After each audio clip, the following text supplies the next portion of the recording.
Hey, good evening. Tom Ginn here at Elevate Your Profits. I am really, we got our guest. We were just talking. We lost track of some time here because we're having so much fun talking about sales.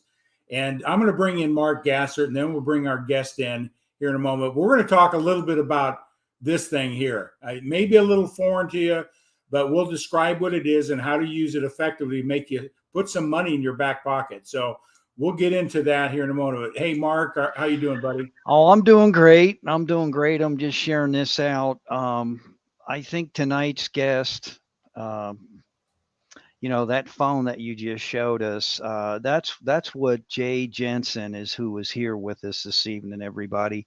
And Jay brings a lot of wit, wisdom. If you ever go on LinkedIn, he puts out posts, and I really enjoy reading them. He makes you think during the process, and Jay has his own unique way. He does incorporate the sales process, but he has a very unique and distinctive way that he engages with customers, and he keeps it simple. And when Jay comes on here, everybody, you're going to see what he's all about. And the way he's going to talk to us is how he engages pretty much with customers. And he just makes it fun. And with that, man, let's bring on the guy, Well, from before we Suez. do, I want to make sure our audience knows a little bit about what Elevate Your Profits is. Our Right. whole mission is to help people better understand how to win this thing in business. Whether you're aspiring to go into business, to be an entrepreneur, solopreneur, have an existing business, we're bringing in talent and people of wisdom and experience to maybe give you a different perspective, a different view, different attitude, or whatever you want to call it, to help you win. And so that's Mark and I's platform. And we bring a lot of great people, and we've interviewed Jay before, and he's not taking second fiddle at all tonight. We did have a cancellation, but I would put him at top billing on any billboard, any promotion out there. So we're going to bring in Jay Jensen. I'll let you introduce him, Mark, when he comes Okay. in. There he is, the man, Mr. Hubble Bubble. Look at that. He's got his little backdrop there. I know he got the blue phone nearby. Yeah. Yeah. See, and that's what I'm talking about, everybody. It, Jay's done quite a few posts on LinkedIn. He's actually become a virtuoso on, the art of live stream or production. And it's humorous, Jay. I kid about this, but there are so many things out there in sales today. AI. I mean, I could go through all of it. Scipio. I could name programs, platforms, and people say this is the best, that's the best. CRMs. We could get into that. But tell us, you've been in sales for 30 plus years, I'm sure. I know that you endorse Mark Hunter. I think maybe he twists your arm because you guys are from the uh, same part of the country, so to speak, in Suez Falls. But I know you like his style. I know you even mentioned about Ben Gay.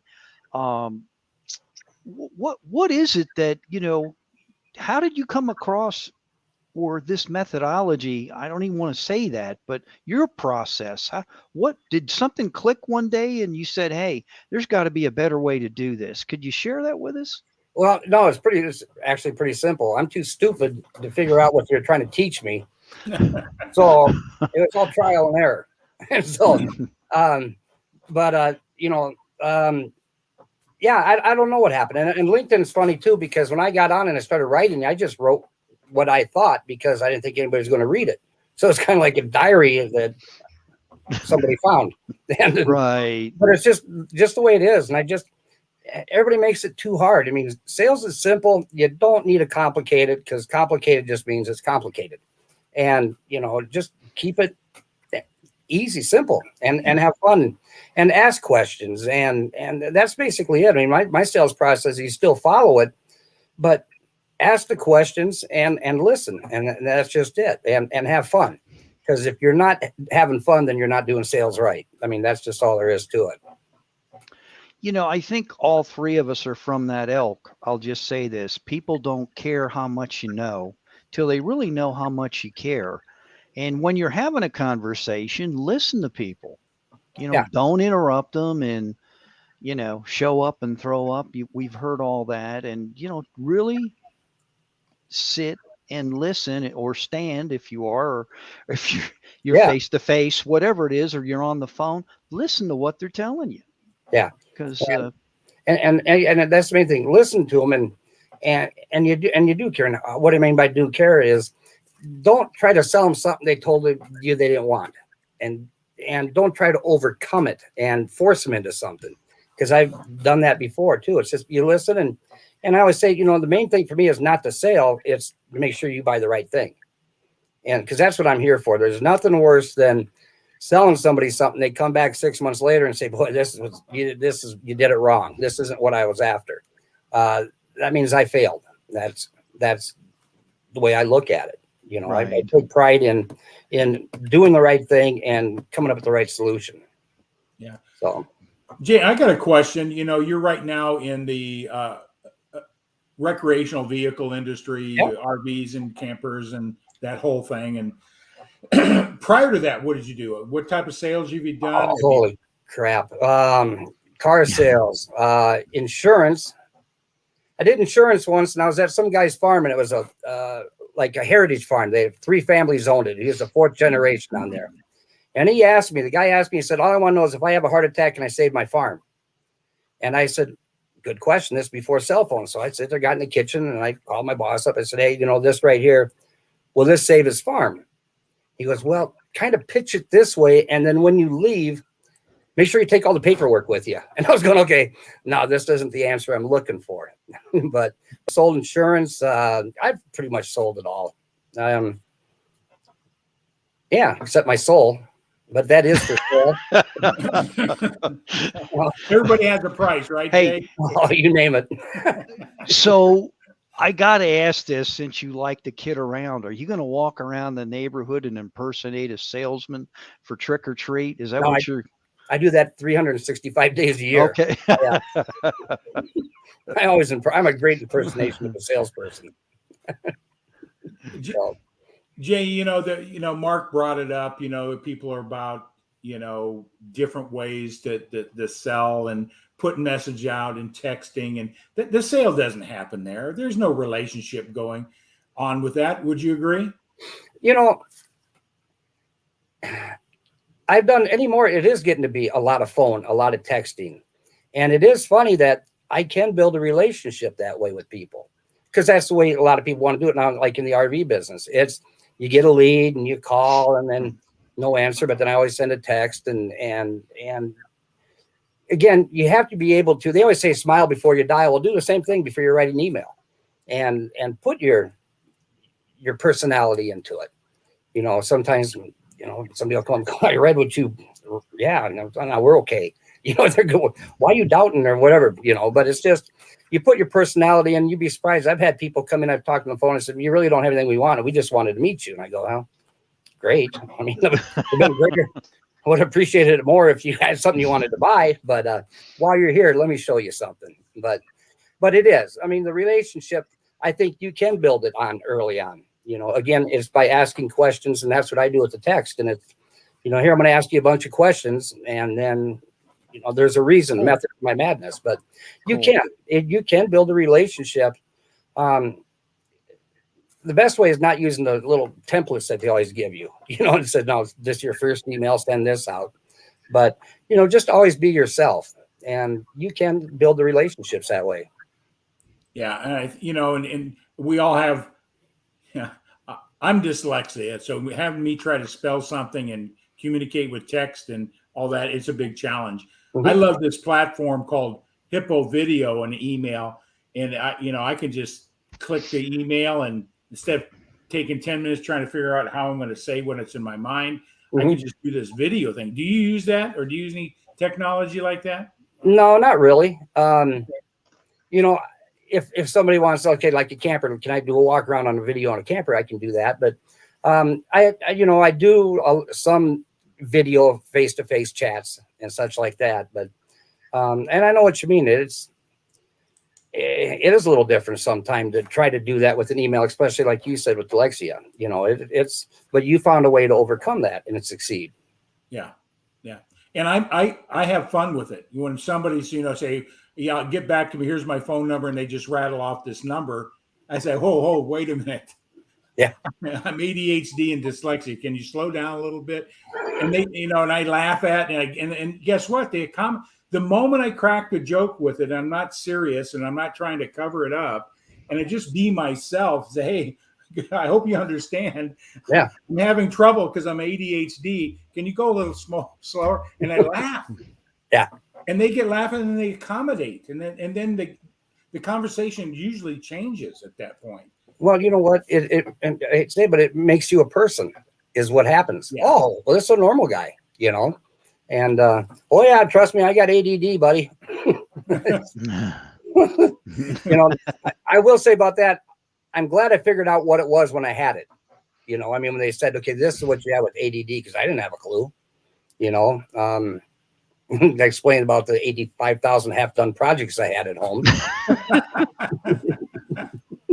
The honeydew list that never got done, huh? Oh no, half of it did. Then I find something else. Yeah, but we've got some people coming in here. I just want to acknowledge some of our followers out here. Hey, Randy, how you doing? Thanks for making your comments here. Randy's a sales guy, a phenomenal guy. He's using some of the new ways now, but he still understands that the basics always go back to the basics, right? Fundamentals. Yep. And I see what else he say here. If you let it happen, your personality can and will come through in texts and emails. Oh, thanks, Randy. Yeah. Yeah. And I've learned how to do that. Like LinkedIn, all of a sudden they started pushing video, and I'm going, oh, great. Right. I don't know, dude. So what I did break. You do video. You do video. When you said you don't, you do, because on LinkedIn you're always putting stuff out there. I had to learn that to do videos, and people go, "How'd you start?" And I said, "Well, the first thing I did was I filmed a blank wall for about 8 seconds." And that kind of broke the ice. They're going, okay, this got to be better than this, the next one. So they did kind of learn, but I do have a lot of fun in my videos. But right. it is, here's what I say is you can joke in your presentation, but don't make your presentation a joke, and what I mean by that is because I've done that before. I fall in the trap where I'm just having fun trying to build a friend, make a friend and blah, blah, blah. Then I forget to sell. And that's what would happen. But yeah, you can joke in your presentation, but don't tell jokes, because I've had people tell me, even if they're funny, they're not appropriate. Not even appropriate. It's just different. So, right. Yeah. So good advice there. That's a distinguish of what we're talking about here with a little bit of clarity. Yeah. Here's AB. How you doing, AB? Thanks for jumping on. He says phone calls are better than text. Video calls better than phone calls. Yeah, and that's a great point, because then people run into the problem with they don't want salespeople. Of course, we don't want to have a chance to hear a no or anything negative. So then they rely on text, and you cannot rely on text if you want to, present a number or something like that. You've got to pick up that phone and call. You can't. Your texts are great to kind of in between messages, or you're kind of instead of playing phone tag. But but you got the phone is still power. That's you got to use that. And Mark, we got to we got to correct the mistake there. It's ACN. Oh, did I? Yeah, I'm sorry. You're dyslexic too. My dyslexia. Yeah, I'm losing it. Okay, no problem. Hey, that's just roll it. We're selling, right? Right. We're just hey, I'm being authentic. Real, raw, resilient. Well, I'm making mistakes. You oversold me, that's for sure. Okay, look at that. There's a sale. and AB brought up a great point. It's easy to say no to a text. Yeah. They just delete. Yeah, and it is. It's like then you lose. I don't want to say control, because everybody says we're not supposed to be in control these days. We're all supposed to be whatever. But what are you going to follow up? They say no to a text. Okay, what is it you don't like? And then they're not going to take the time to sit there and type it out. But you just pick up the phone, and again, if they say no, it's just you got to respect the no, but figure out if it's a no or they need no more information or what it is, you know. So, and that's the other thing is when you're asking questions, you got to ask the tough questions, the questions you know that you might get an answer you don't want to hear, you know, and you just got to ask it. Like I said, if they say no, it's just okay. What is it? And I do always do this. Forget I'm a salesperson. You know, it helped me out too. Is what was it that wouldn't work for you? So I know maybe I need to do some more work myself. Right. Yeah, and I think that's an important thing. Is what I would call that there is you're taking some responsibility that say, listen, maybe I didn't hear you properly, or how can I get better to help you understand me, help you better understand your needs. So, and just being, you know, that opens up the door. No, you did a great job. That it isn't what I'm looking for, you know, or whatever. So, you know, and that's it. Even if like, okay, I'm selling campers now and somebody doesn't buy something for me, that's fine. But what can I ask you what you got? I said, first of all, I feel like I'm a part of your adventure here to get your camper. I'm a part of it, you know, and I just like to know what you ended up with. And they'll tell you, you know, and it's like, and the reason I ask that is because, yes, I do like to know it. But the other thing is maybe I missed something, you know, maybe I was focused on the wrong camper. And so then they tell me, of course, it's too late anyway, but it helps me down the road. But if you build that relationship, like, you know, what we were talking about is people will answer you. They'll tell you what you did wrong, you know, or what happened or whatnot. And that's why people say relationships sell. You don't need to have a relationship to sell. They don't have to like you. It really helps if they do, you know. Yes. And again, too, you just treat people like not a salesperson, but you're the neighbor or something like that, and just ask them, and they'll tell you if you have the relationship built. Me being a sales trainer in the past, I've trained, I don't know how many people have trained in my career from the financial services in that.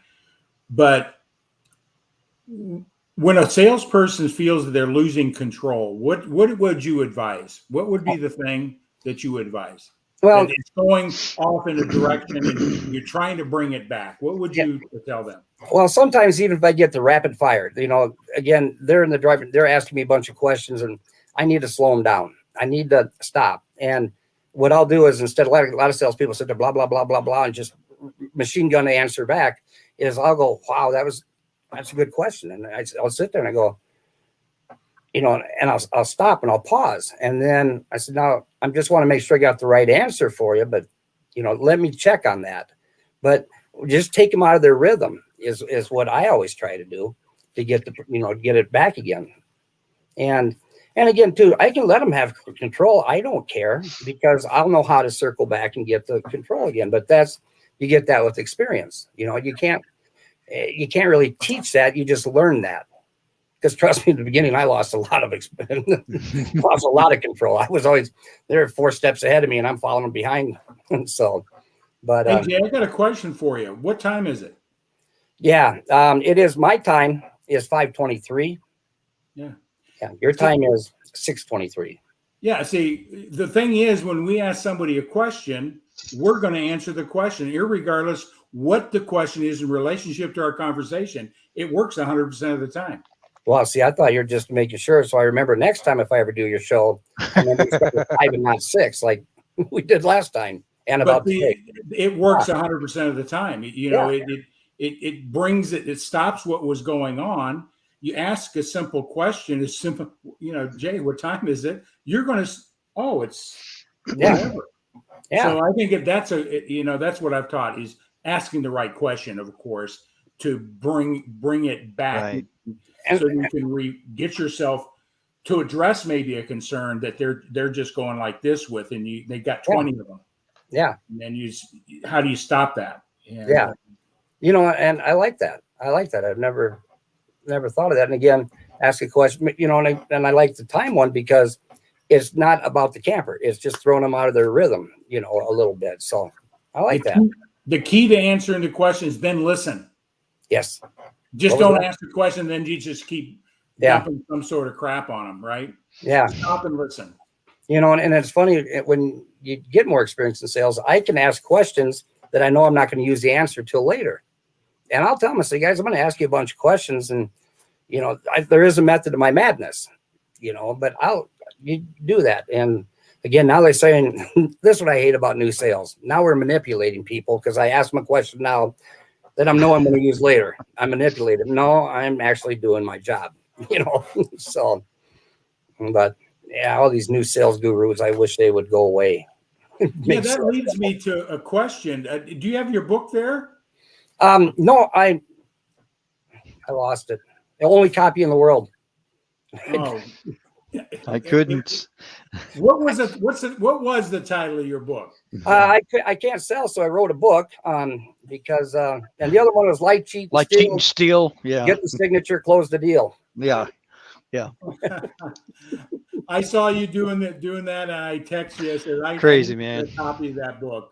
Jay, you're such a guru, and it's a, unfortunately, there's a lot of people training in sales, and they can't sell, so they wrote a book. Yeah, that's why I figured I would do it, because I can't sell. So I can't really write a book either. I can write a book title. And I still get people, how do I get your book? Well, first I got to write it, but thank you. But that's the humor. Oh my. Yeah.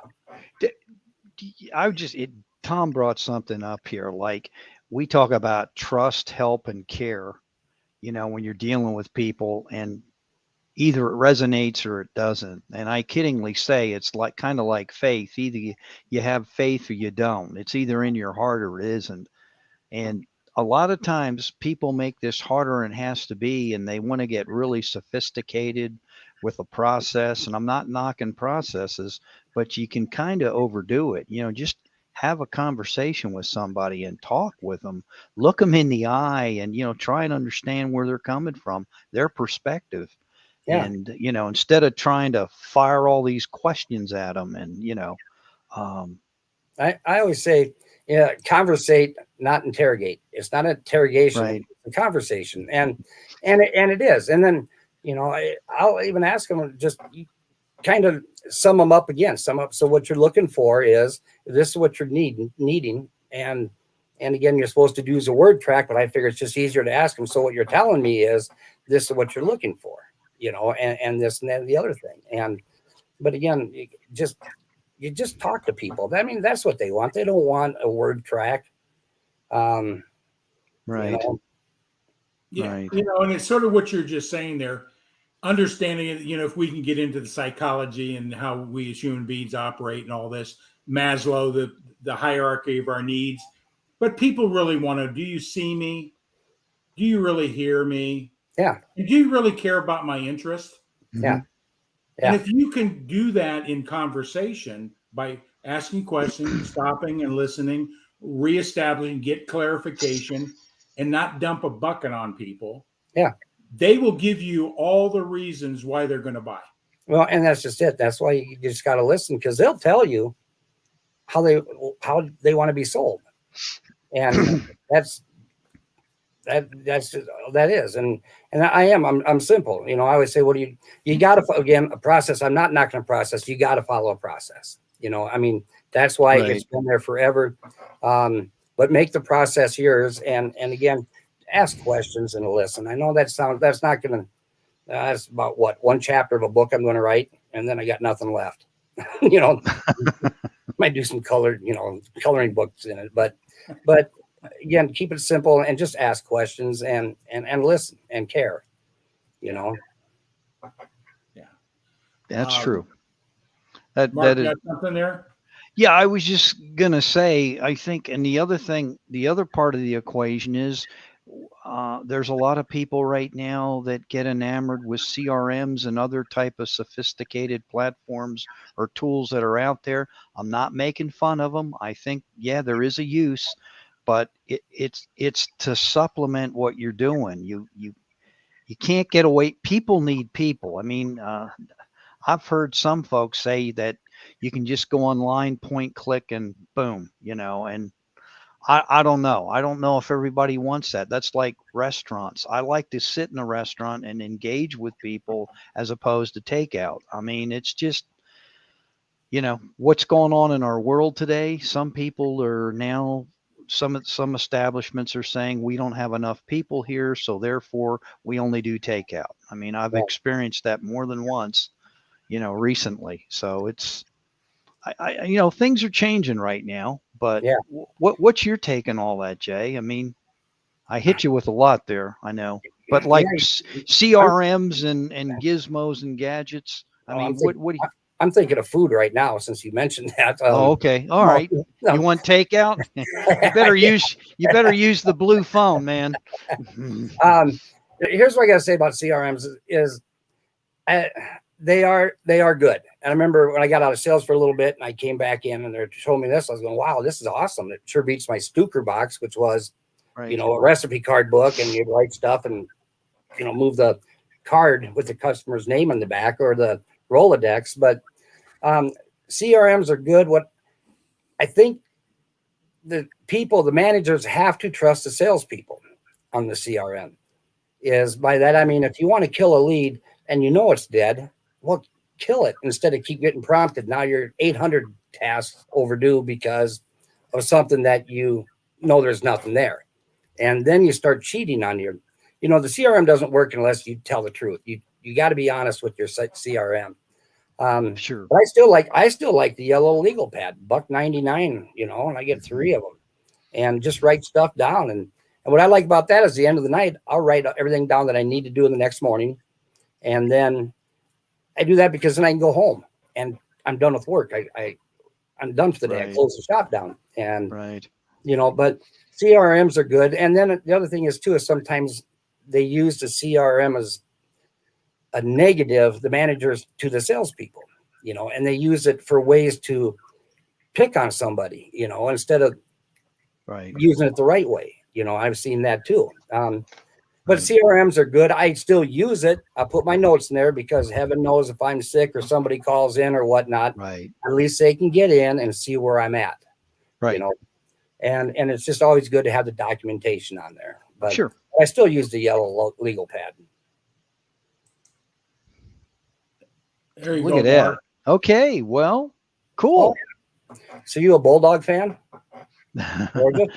I root for them. I'm not an avid Georgia fan, so everybody out there is going to hate me, but there are other teams out there I pull for, but yeah, maybe this is Georgia's year to finally, step up there. No, I think it's Iowa's year. Iowa. Well, you know what? They look great. They did a great job. Yeah. But anyway, I just want to throw that in because if you were a Bulldog fan, I was going to hang up. But no. I like Iowa. He's a good that gentleman's a good coach for Iowa. Yeah, does a nice job. Yeah, but I got to make sure Iowa's number 2. Go Hawks. Georgia's number 1. Well, Wisconsin might jump up and bite them. So that's if we beat Iowa, we'll play Ohio State or something for the Penn State. Yeah. Big Ten thing. I'm a Big Ten guy, so there you go. There we go. Mark, you can go now. Tom and I will just talk. Okay, well, that's not really true. I do root for a team that got beat by Iowa. That's kind of my roots there. So I grew up in that PSU. It's got a very, very well known logo. Yeah. So, but no, it was and again, it's funny. Like even with sales, again. Even talk to somebody, you find somebody, you see an Iowa sticker, you see something on back there. Again, that's the easy ground to get a hold of. And you talk about it and you care, but again, you'd be surprised the little stuff. That's why I say you got to, the eyes, you got to use your eyes because that's just as important as your ears, and you can notice things and just so much. I mean, it's great when it all sales comes together. And my son's doing that right now, selling cars. In South Carolina, Greer. Oh, really? Okay. Yeah. And it's funny because he called me up and he graduated from college, 2 degrees, doing so well. Went down to South Carolina to live with a buddy because there was nothing for him. It was in network administration and something else. I never listened to him. No, but he calls me up and said, "Dad, I want to sell cars." I go, "No, dude, you do that when you flunk out of college, not when you graduate." But he's starting to put it together in sales now, and he's starting to have some fun. but he's done it probably 6 months now. He's doing really, really well. So probably because I haven't had a chance to, teach him anything. That's why he's doing well. But I asked him the first day he had training. I called him up and this great dealership that actually did training. Not just here's your business cards or blank, write your name on them, and here's brochure. Right. And he would first day he told me a bunch of stuff, and I was going, dude, you're going to be all right. You're in a good company. And so I appreciate that instead of some of the bogus training you get, or the sales processes where you're supposed to force your customer down a funnel just to get to a certain point. But no, he said, Dad, I do ask questions and I do listen. And he's the opposite of me. He's really quiet, Right. just, and me, like I said, I'm like popcorn on a stove with no lid on top, and I'm popping everywhere, just, I'm all over the place. So I got to ask you, Jay, when someone comes in to buy, a recreational vehicle, let's just say you're sitting in one, a camper. Have you ever felt like when people walk up to you, like, oh man, this dude's a sales guy, I'm in trouble. Do you ever sense that, or they think you're going to take them for a ride, or? Of course they all think that when they pull up, but it again, it's, like I think I've told you guys before too, when I was selling cars, I'd walk up to people and then they're waiting for, oh, here it comes, here comes the salesperson. And I just come up and say, Right. Hey, I just want to, came out here, can I help you? We're looking, just want to come out Right. here and let you know that, I wanted to tell you, you guys are the best lookers I've ever seen. And then I turn around and start walking away and they're going, what the heck just happened? Then I'll turn back around and kind of clumble them a little bit and, but you, again, you just be yourself. And, Right. I goofy, I'm 6'2" and whatever. And I give a little goofy wave and when I'm walking up and you just got to disarm them. But yeah, everybody thinks here's it comes the salesperson, and it's always funny when they do buy, I always make sure my boss is there. I go, here, this is my boss and, whatever. And I said, now tell him, was it the camper or me that sold you on this? Everybody else says, it was the camper. I go, no, tell him it was me, but if you have fun and you care, and I'm a little different salesperson. I'm very visual. And even if we go look at a camper, like I'm supposed to be doing a walk around and this and that. And you know what I do? I walk in, I sit down on the couch and I watch them. I look to see if they're looking at cupboards and what they're doing. And when they finally land on one, they kind of go a little bit more in. But, again, you're visual, you use your eyes and their actions will tell you also what is important. You don't need to do the interrogation. Right. Oh, honey, look, this has got a lot of cupboards and, it's got 2 toilets, and I know you on, when you drink beer the night, the next day, it's nice to have 2 toilets and whatnot. But it's, yeah, but I don't, it kind of sucks. I remember when I first got in sales, this beautiful girl came in to buy a car and she was done. She goes, I want to thank you. You remind me of your brother and not one of those slick back salesmen with, I was going, crap, I wanted to be a slick back salesman, but I can't pull it off. But again, too, it's just I wasn't a salesperson. You turn into be more of a friend, So I want to acknowledge Gloria Brown. She says, I'm sorry I was late. I says, Gloria, you can go back and catch the replay on this and catch up on some of the wisdom and the things that we've been talking about. And Gloria, why don't you type in there what your sales are? I know you made a comment that picking up the phone is hard for you to do. Maybe we can give you some insight. Well, and it is hard. It's intimidating, to a lot of people. And the best way to get over that is just call. And it is hard. I'm not going to tell you, but you feel more comfortable with it. And right. And again, still be yourself when you call. But it is.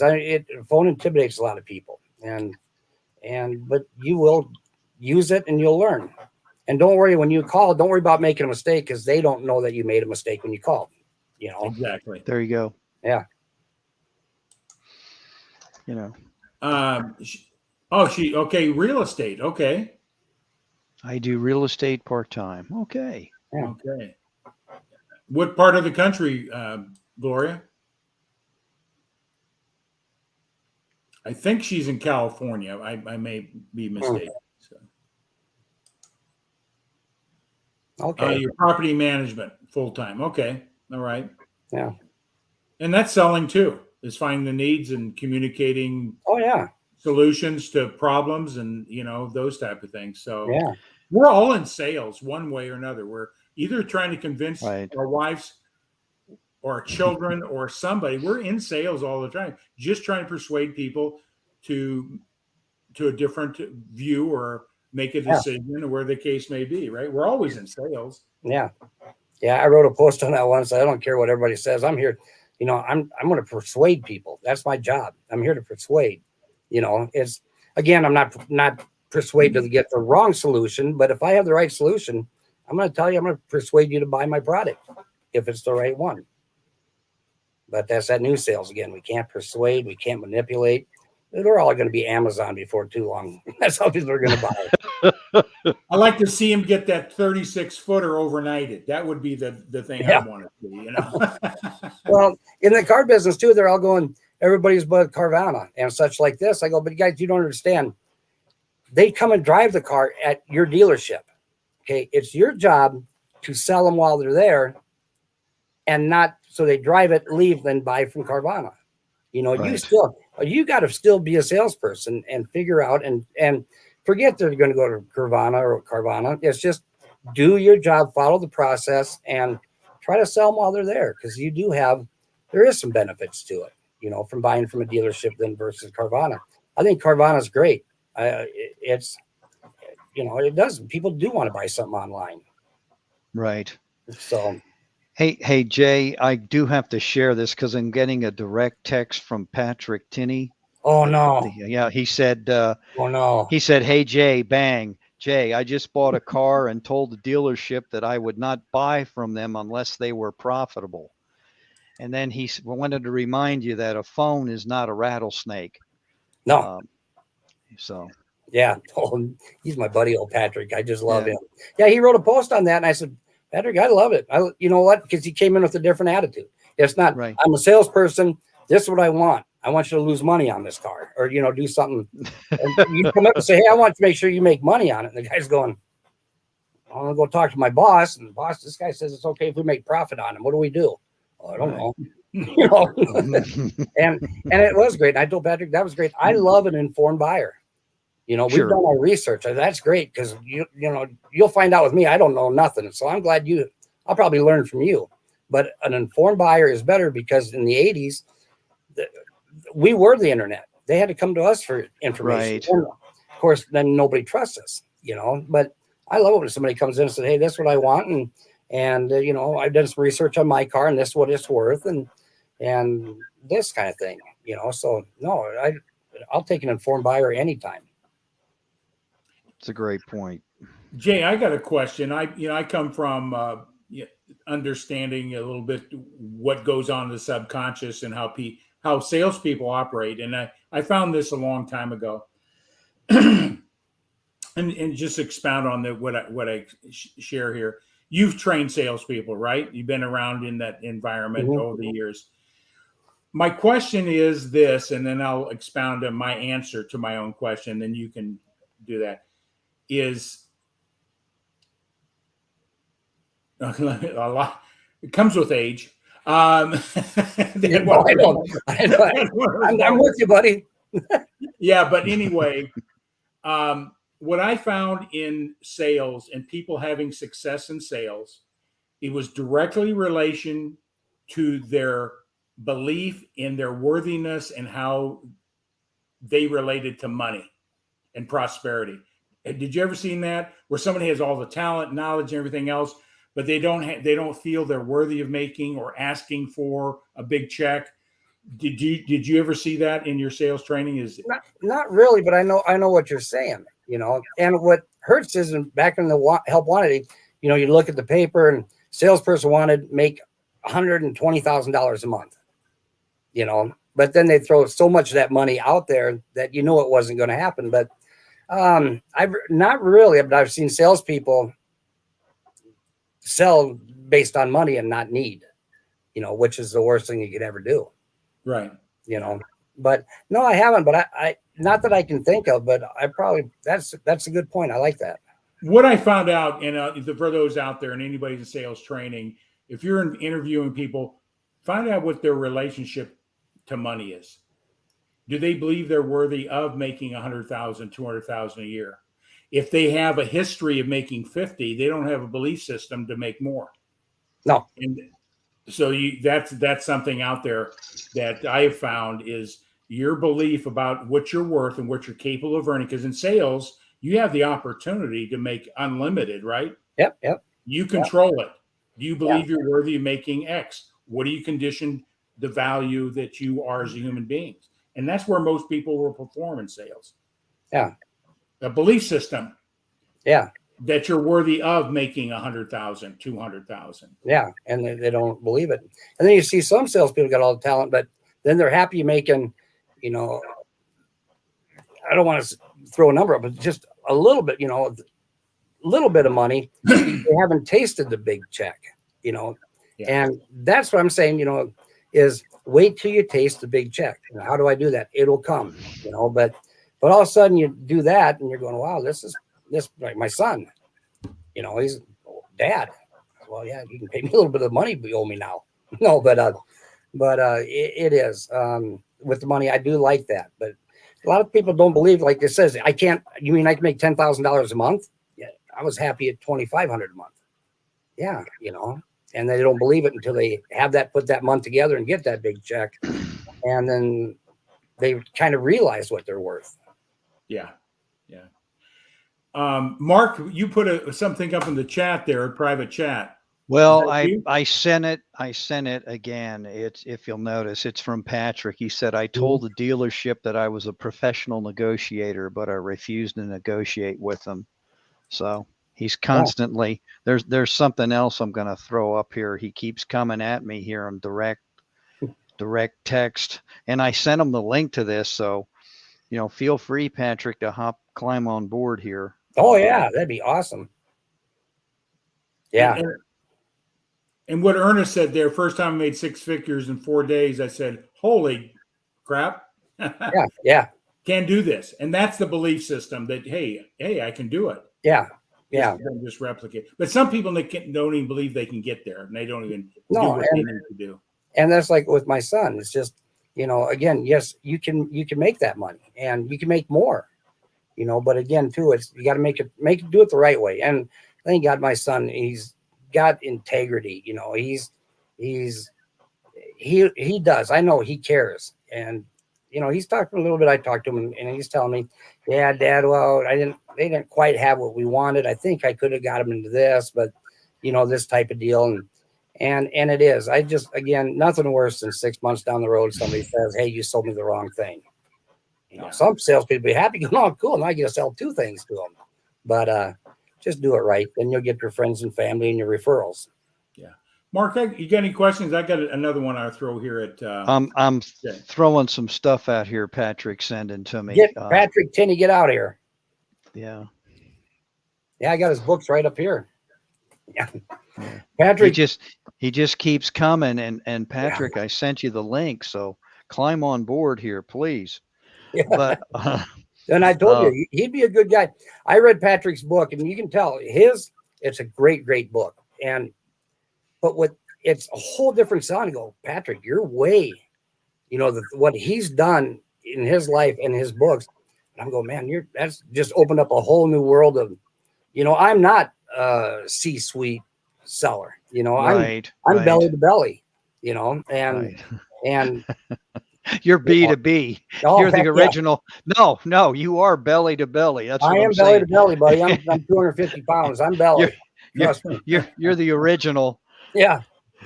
Instead of everybody says, oh, I'm business to business. That's what I always think about you. No, belly to belly, man. That's what this guy's all about. Yeah. You know, I got to ask this, you know, this program is about maybe somebody out there that, you know, has got a job and they're looking for an avenue and they hear sales is where that opportunities are, that you never be unemployed if you got skill. I've never been unemployed being a salesperson. Yeah. I can find a job tomorrow with anybody. Yeah. Okay. And, but somebody that's looking to move into sales, what would your advice be if you're going to move in that career, what would your advice be for them to start investigating and seeing what might be right for them, and what type of preparation should they have if they want to move into sales? With sales, just be willingness to learn and trust the system. Like with my son in there, he's in South Carolina, I'm here in South Dakota, and it's, my God, is he going to get trained right? But don't be afraid. What I've learned to do is I interview my potential employer, and that's the important thing. Why do you have an opening? Don't ask me that. I'll tell you the truth, that we suck and we can't keep employees because, but everybody says, I'm not there to have you interview me. I'm interviewing them without them knowing, but ask questions and go in with an open mind and willingness to learn, and find, for most important thing is find what you like and sell it. That's find something you have a passion for. And, then it all comes together. You want to learn about your product, and then you can also relate to the people you're talking to or trying to sell to, because you like it too. So, kind of what's driving them. So that's the best thing I can say is just find what you want to sell and what you like and sell it, and make sure you're good with a good company. And again, too, if there's a lot of turnover, there's a reason for that. It isn't all bad employees. You can't, always blaming, you got to do this or that, the businesses. But, just ask questions and do that. Find what you like. Great advice. Great advice there, Jay. Really? I got lucky. Yeah, threw that up against the wall. I'm manipulating us for the next question. Okay, there we go. Little NLP there going on, but anyway, no, but Roland just, oh man. So Jay, you brought up a point which I often like to talk about. If you can't do it, you're out of here. You remember those days? They bring in people and they burn through them. Sure. Yeah. What's the whole point of that, you think? I mean, and I'm just, what are they thinking? What do you think that company's thinking about? Well, obviously, they don't care about people, and not even internally, much less the customer. If you go in with the attitude, let's hire 15 people because in a week we'll be down to 12. In a month, we'll have 6 left. In 2 months, there'll be 3. And hopefully in 6 months, we'll have 1 left. Okay. That's, again, it's kind of like my answer. That's throwing spaghetti against the wall to see if it's done, see if it sticks. Right. But, as a company, you need to give the training. You got to set them up for success, and not, you've got to invest in, because I always say, they're always talking about investing in their employees. Well, the employees invested in the company, because that's how they're going to feed their family. They put their kids through school, put a roof over their head. It's, we just aren't there to just run them through the chute. It's right. It's important to invest in your employee, because they are invested in you. Exactly. And Mark is in that industry. A lot of companies aren't willing to make that investment, and they wonder why they struggle, right? They struggle. And that's with any company. You got to make that investment in people that, bring their best out, whether in sales or whether in customer service, whether they do a task, whatever it is, make that environment where they love coming to is the key. And they'll perform for you. They'll go the extra mile. But Patrick threw a question out here. That's a good one. So you're on the hot seat, Jay. There's never a good answer to these. No, there's never a good ending.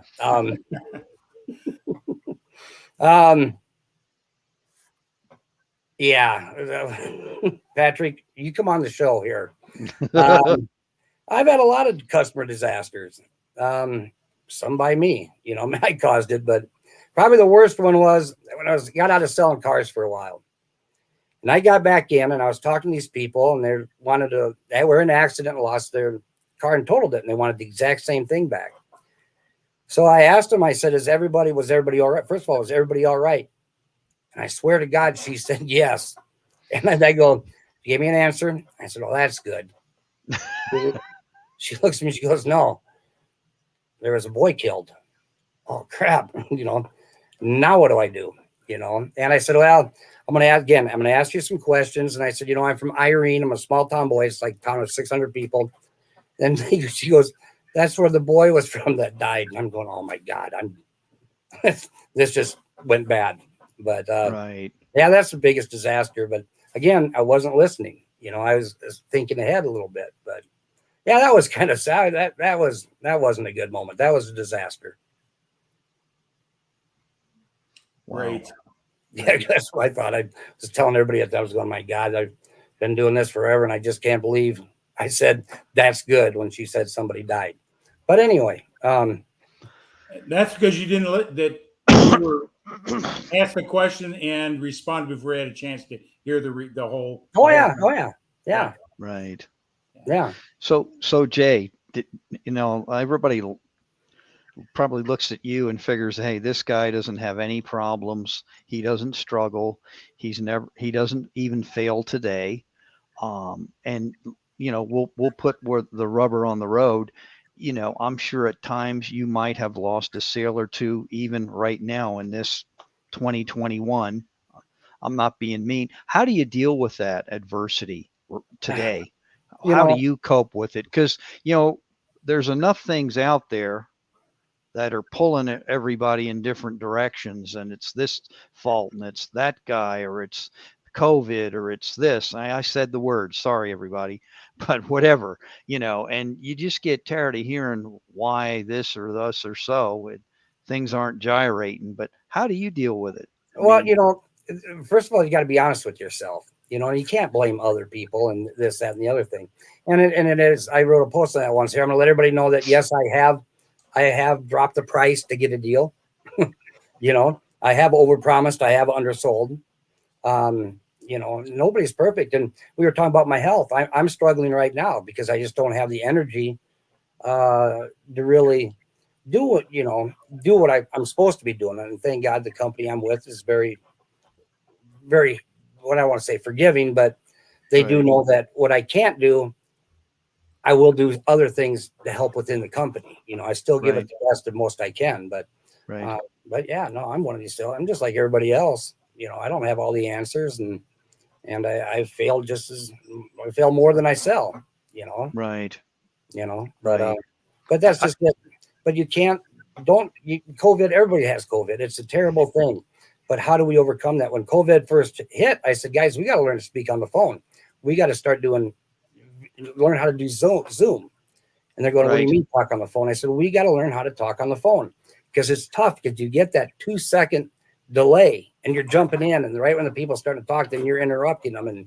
And you've got to learn to listen on the phone and be able to talk on the phone without cutting them off and not be freaked out because you don't hear anything for 2 seconds. Sure. But again, they're COVID, but figure out how you can bypass that and get, but don't use it as an excuse, but use it as a strength. Don, you brought up a great point. We all had to adapt to virtual calls, and some people still don't do them, and that's okay if you choose not to. But again, these are all tools. You talked about the phone.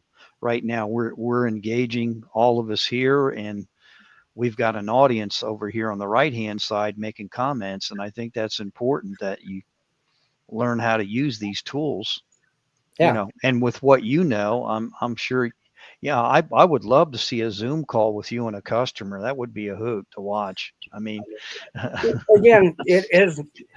And I'm not making fun of you. That's not what but I'm getting at. It is. It's, and what you see here is what I'm with the customer. Right.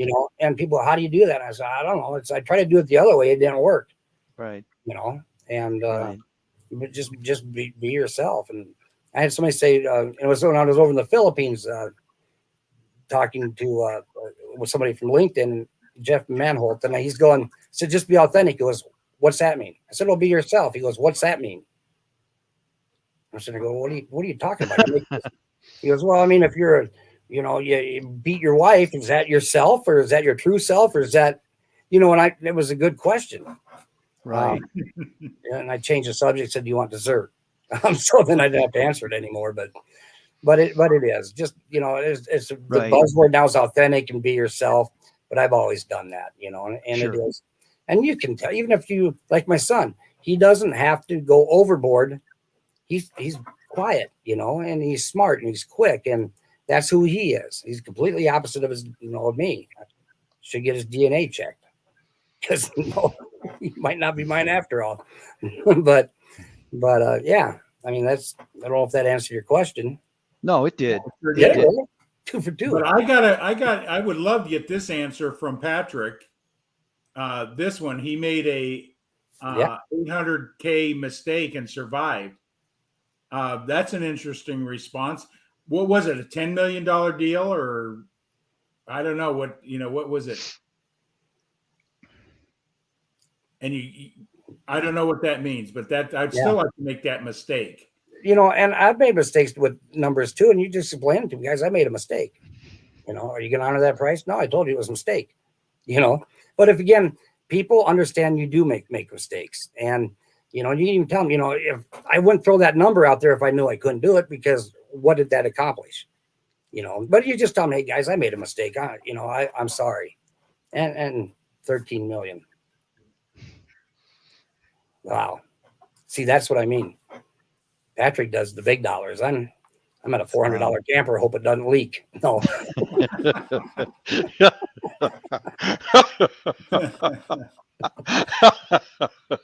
And that's probably the used one there you got. Yeah.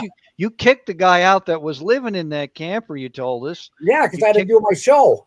Right. You guys had last time. He was sleeping. Did you kick him out of there, or what happened? No, I just kind of shut the door quietly. I'm not going to kick him out. He's sleeping. Okay. Yeah, we're right by the interstate. Every morning you open up campers, you're going, oh, that phone isn't open. You're going, holy buckets, what am I going to get here? So.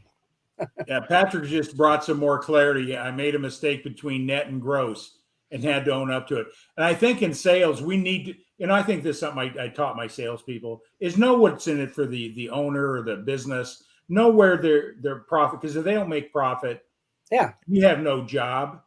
Be a student of their business. Take ownership as if it was yours. I think that's an important thing salespeople don't do enough of, is put themselves in the owner's position, and then they have a better understanding, and then they can work more effectively on behalf of all parties, including the customer. Yeah. Right. Would you agree? Yeah. And see, I'll do that even. Okay. We had a camper on sale. I couldn't do that price, but I knew I could come close. But we had 2 identical campers, but one had more options. It was a newer one, but it was the same model. It had, automatic leveling and something else, and the nicer wheels on it. Well, I go to my boss and said, I know I'm going to need a discount, but I'm thinking of the company. Now, they would have never caught it, but I went to the oldest unit with less equipment because I knew I was going to have to get a discount. And again, I still sold it for $1,500 more than the other one, but again, I was thinking of the company, and that's the way I still always think of the company first, because if they go out of business, then who's going to hire me? Right. No. So, and Patrick made a wonderful comment here. Mark, if you want to read it. Sure. He said the company did not want me to expose the mistake. That's an interesting comment. And he said, but I could not live with it and went back to the customer and straightened it out. Otherwise, why the hell am I in this business? Yeah. And Patrick, I can relate to that. Being in the trade show industry, I've undered, over forecasted, even over invoiced people. I've made a mistake, and sometimes they say, hey, don't worry about it, just make it right on the next invoice. I'm like, no, I got to worry about it because I screwed up here. And I think that's something that you brought up, Jay. Look at that, honest Jay Jensen. See that? And but what you're talking about is if you screw up, just say, hey, I messed up. It's okay. People aren't going to, sever your head. I mean, I think we're beyond that. But, some people are afraid to admit they made a mistake. Well, and they will. Or salesmen make a mistake, and instead of at least telling them about it, they kind of just want them to go away. When you got somebody here, if you build a relationship, they'll understand. They go, I thought that was pretty cheap. Yeah, I'm so sorry. Right. And and again, tell them it's not a trick, or what, because again, why throw a number out if I can't do it? And you just tell them, and they understand that too. And again, just talk and apologize and be Yeah. them. And Patrick answered that. He said the customer thanked me so much and just said, fix the contract and I'll sign it. No questions asked. That's beautiful. Yeah. And Patrick is one that relationships. I mean, and when you build that relationship, you can get away with that, and not get away with it. That was the wrong term, but No. you can make a mistake and they will understand. Right. It happens. You Yeah. know, it happens. Everybody's been in that situation, Oh yeah. Oh yeah. Well, Jay, I'm going to ask you what time it is again. What time you got, bud? 6:05. 6:05. That's for Mark's benefit. He's It's got 7:05. So I suspect that a friend of his asked him to do this. The friend that stuffed the Jetta down my throat. I'll tell you, Robert, man, is throwing some serious bombs at us again. I knew was going to use the consumer laws. Yeah. Oh my. Yeah. He a lifelong friend. Yeah, there you go. Yeah. But, What's that worth? Yeah. What is that worth? and see, people don't understand that either. Is you sell somebody once, and again, it's not your customer until you sell them twice. I always say, first time was a fluke. You just happen to be there. And the second time, but you can build a relationship up and make mistakes and tell them, and they trust you. Right. Yeah. That's a great point. Well, Jay, I know Mark's gotta do some cha-cha. I enjoyed this. Yeah. Hey, man, Yeah. I enjoyed as always having you on here, and I always look forward to your LinkedIn, extravaganza, and I love to hear what pseudo gurus, LinkedIn, whatever their title is, and it's always fun to see the comments, Yeah. And then your response to it. I really enjoy that. Well, life is short. Dead is a long time. So have fun, while you're here and just make the best of each day. You must have sold Patrick because Patrick says Jay is the best. So, I mean, how much did you pay him for that? I mean, I think this was awesome. Like preempted. You guys worked this out, right? And then, you would know that, except I called you and I'm on the way home. I know. I forgot 6 o'clock your time is 5 o'clock my time. And no, but Patrick is, and we have some great phone conversations, and he's just a great guy. He just really is. Right. Well, Jay, thank you, Jay, for coming on tonight. Oh, yeah, you bet. Everybody else out here, from Robert to Patrick to Gloria to, geez, we started with Randy. Randy was the numero uno guy to hop on first. And AB, and, thank you for being here, as well as,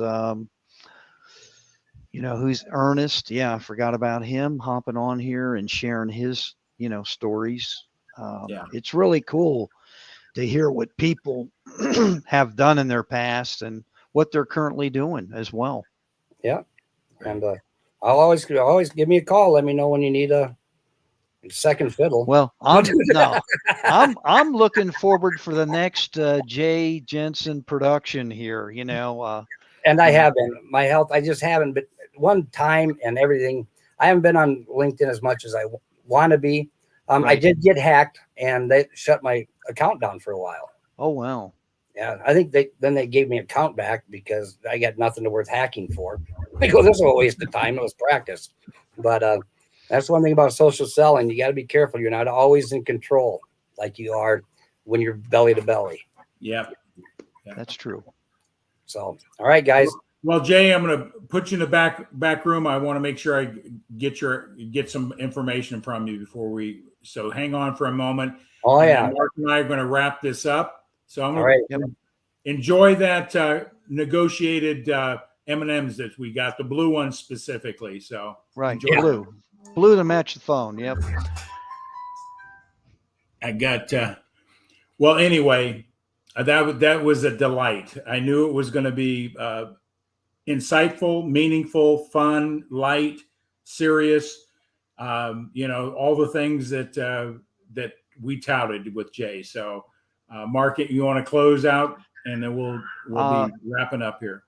Again, man, just thank everybody for being here this evening as we wind it up. Patrick, thanks for hopping on and sharing, as always, your wisdom. Patrick's a good guy to follow, what he does.